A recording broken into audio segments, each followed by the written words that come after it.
1,000 tales or more. About their hardy captains, there's legends by the score. But it's only in a whisper you'll ever hear the name of Captain Jack, who disappeared with the steamer Lady Jane. Now Captain Jack and the Lady Jane were famous far and wide. They carried wool and wheat and wood from the snow to the running tide. They paddled up the Darling, so far they couldn't turn. So they spent a week or maybe two with the steamer full astern.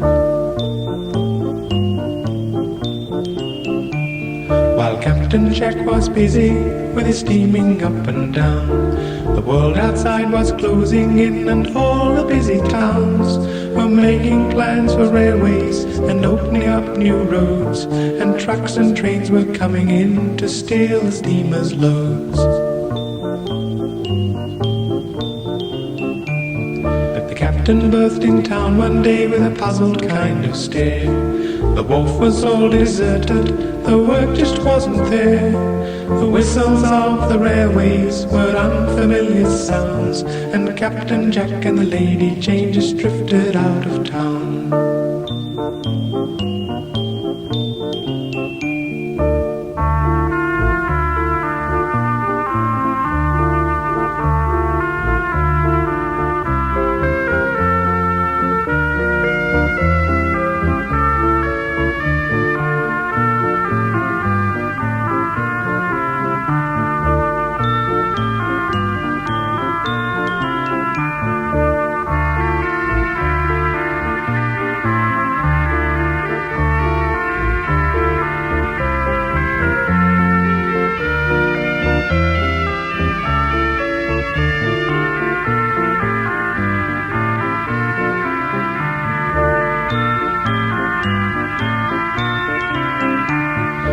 Years down at the junction, the Lady Jane was tied. The sun had bleached her colours, and time had worn her pride. And early in the morning, or when the sun had set, the captain came from down below and slowly paced the deck.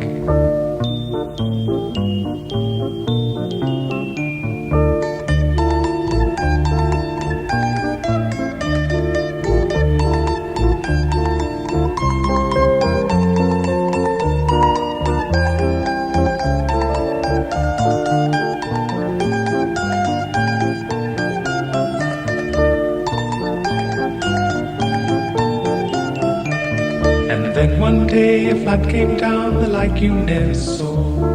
It made the rivers longer by 1,000 miles or more. The Lady Jane, she trembled, and Captain Jack, he smiled, for he had a wondrous notion of a journey to the wild. And some say 'twas with madness, but others say with glee. The captain steamed the engine up and set the lady free.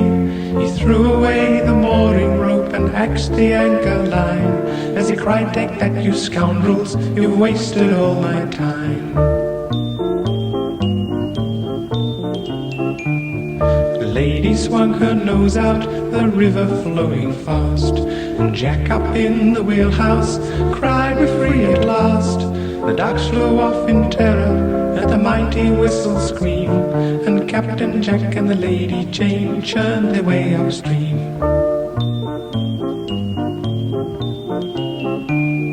The townsfolk gathered on the bend and saw a wondrous sight. The lady with full steam up, and the captain with his pipe. The dancing of a hornpipe or a sailor's cheek, 'tis said. The children waved and cheered and laughed, but the adults shook their heads. And up the mighty Darling they disappeared from view. They never made Menindee, and they never wanted to, for the waters of the Darling had spilled across the sand, and Captain Jack and the Lady Jane headed overland.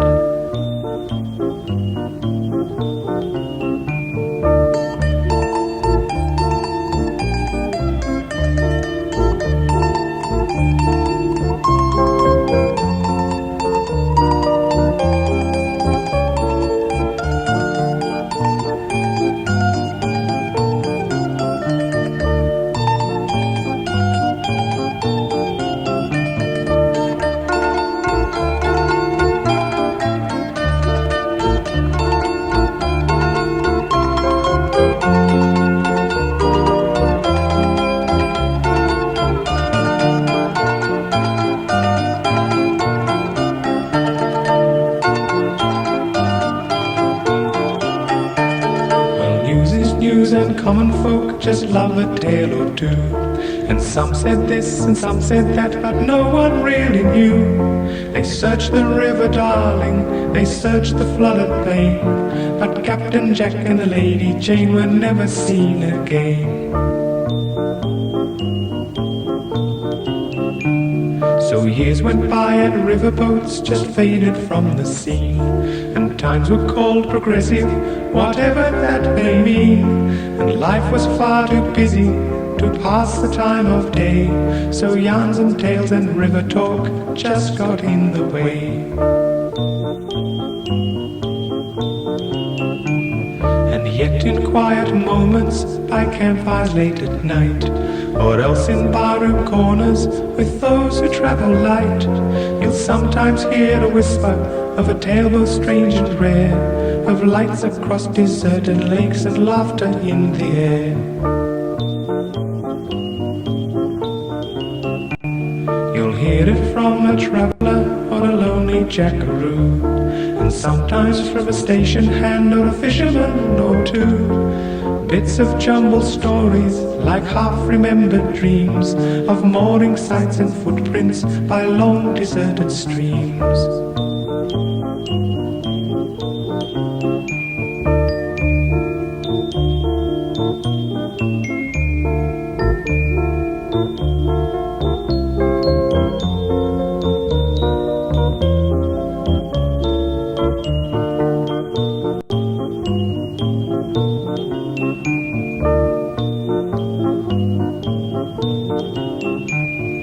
One will tell a version of a sighting close at hand, where a ghostly sort of steamer drifted across the land, and lots of ancient rivermen were leaning on the rail, swapping yarns and river talk and drinking mugs of ale.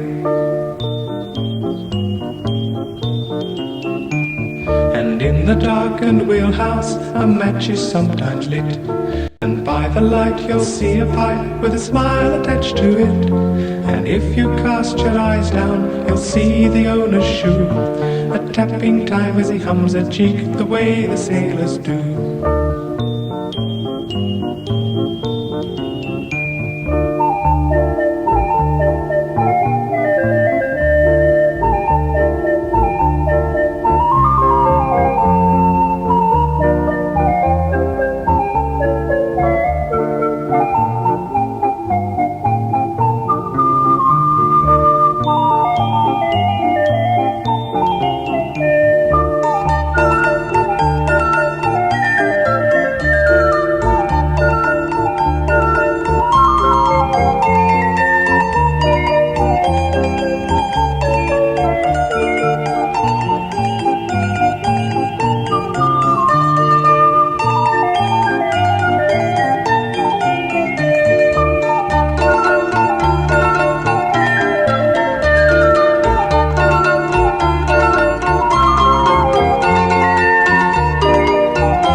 We end the story, but if you're still not sure, there is just one more thing that the storyteller saw.